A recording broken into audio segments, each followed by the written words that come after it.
mentalism DVD.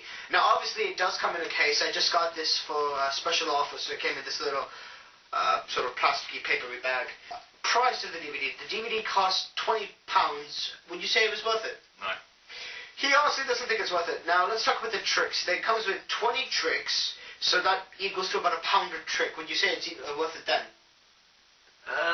A pound a trick is good, but £20 just seems too much. 20 seems too much. Price was a little bit high, considering the mentalism wasn't as, like, Darren Brownish, or... No one can beat Darren Brown. No one can beat Darren Brown's mentalist. Quality of the budget. Basically, because it's his best mentalism DVD, he got a collection of all his mentalists from different DVDs, which I currently own some of them, and have already seen without using this. Just put them on a DVD. Now, honestly, if you own a lot of his DVDs and you're planning on buying this, odds are you've already seen the trick from the DVD, so I recommend that you don't. Budget though. It was very low. It's like hand sandwich budget. Like Movie Maker and a couple of clips from his favorite DVDs. Yeah, you could totally use profit. You could totally use Movie Maker. He had to make profit off of the DVDs, of course he had to. Well, yeah, but it's a bit of a cheap tactic, isn't it? Let's talk about the tricks. The trick we watched was the ending trick. It's a trick called Classified. Now, supposedly, it's $25,000 worth in contracts, meaning if a magician wants to perform that trick, they have to pay legal rights, and that's $25,000. He decided to share this on the DVD as the last trick. Basically, the essential trick is they select any card they want. The deck is shown and used. A lot of times shuffle. They select a card, they choose it, and it's been printed on a newspaper. How do you feel about that? Yeah, it's pretty good. I'm going to tell you right now, that trick is going to cost you in the UK £50, or in America anywhere else $100, because printing in a newspaper is a lot of money. Oh yeah, it's like 50p a word, huh? 50p a word. It's a lot of money, and Classified was only meant for as a business opportunity. If you're working at a bar or something and you really want to get a job there, this is the trick you want to sort of perform to definitely get in there. Spontaneous combustion was the next trick. We thought that was alright. That was probably my favourite next to Classified. Really? You like that? Yeah. Oh wow. I don't know how it's done, and I'd be impressed. He's a layman, so he doesn't know much about it. A card is he says stop, they look at the card, he then gets a lighter, and half of that card is burnt off. No. I wasn't impressed with that. I don't know how he did it, but I just wasn't impressed. Okay, it's one of those tricks where it's like, I don't know how he did it, but is it going to get a good reaction for me? It's not going to get you a good reaction. It's more, the handling of the envelope used in it was unnatural. The trick is essentially a tic-tac-toe prediction, the winning. So you have to win a tic-tac-toe game in a combination whether it's diagonal, straight, down, or whatever. Envelope you use is going to be unexaminable unless you switch it. That's going to be a hard trick to perform because no one ever wins a tic-tac-toe. That's true. Angle consideration, and it's going to consume a lot of pocket space. Next one is graffiti, where he predicts what color card's going to be, and the name's written on it. I can't see that being anybody's working reputation or just performed in general. I'm never going to perform that, honestly. That's just going to be stupid for me to do so. And if I do... Painkiller, we had no idea how it was done. It's a simple handling. It's basically... It's a piece of paper in the shape of a circle, and on the back it's more or less a clock, but you don't see that side, you just see like a plain side. Yes. And he's got like a broken watch that's of course broken, like it's smashed and it stopped working at a certain time. Yep. And it's in a bag and the spectator's holding it in between their hands like that. And basically he's got a hole punch and he's going round the circle like that, and when the spectator says ouch or whatever, there you go, and they get a hole in the paper, and then he turns it over and the hole's on a certain time on the clock. And it's meant to match the time on the watch. We're going to be honest with you, it's not going to match it 100% unless you sort of specify it to your being. It's going to be like a rough estimate, and it's not as impressive as like the actual time was something like 3:20. Yeah. And the whole punch is on where it would roughly be 3:20. Okay. But it's not like specific.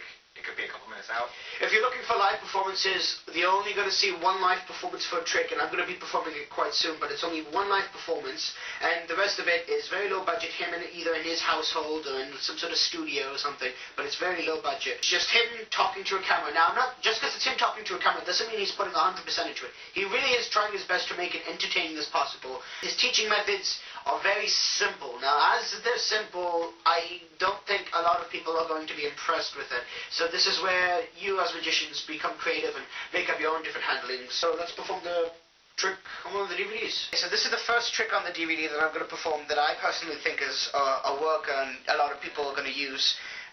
The first trick is actually from another trick of his DVD, and that's Front Row Sankey. We'll get to reviewing that later on, but if you already own that DVD... So anyways, we got some pack of playing cards wrapped in a rubber band, and the initial idea is that each card has sort of a different symbol to them. So you have like a door, the number 3, an X, basically ESP symbols that you can choose at any time. So you have circle, smiley face, a heart, a wine glass, a clock. It's just ESP symbols that I've written on cards now. I wrote them in red, on red cards, so you can see the black marker. If I wrote them in black, you obviously couldn't see it that much. So what I want you to do is I want you to cut the cards only.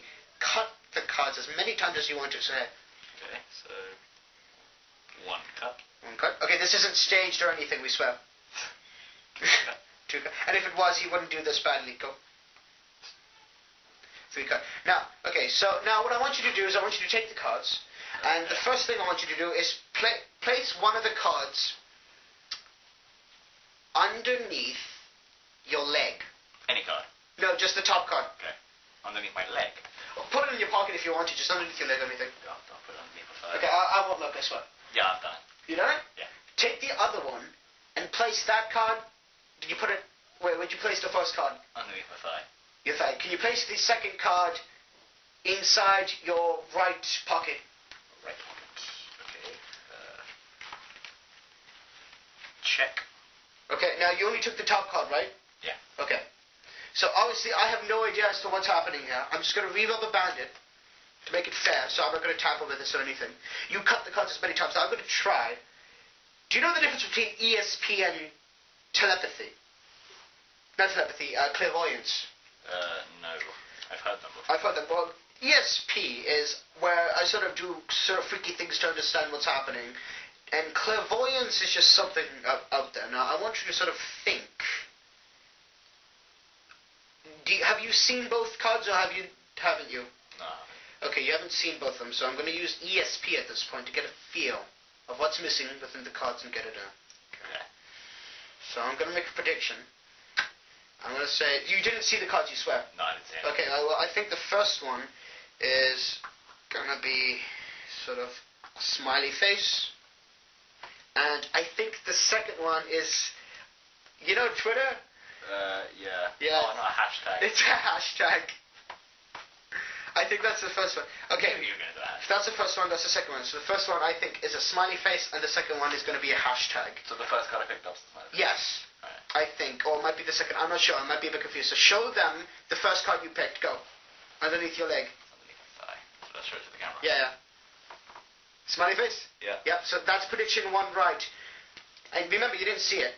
Okay, now the second one, the hashtag. Hashtag YOLO. Go for it. Can I get it?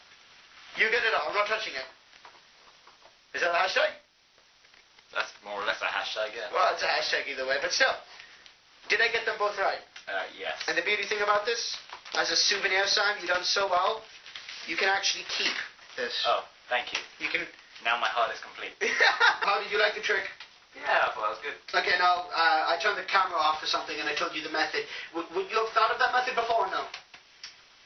No. If I was given enough time, like a month or something, I might have done it. Okay. Yes. Would you say if I did this trick out and filmed it, would you say people...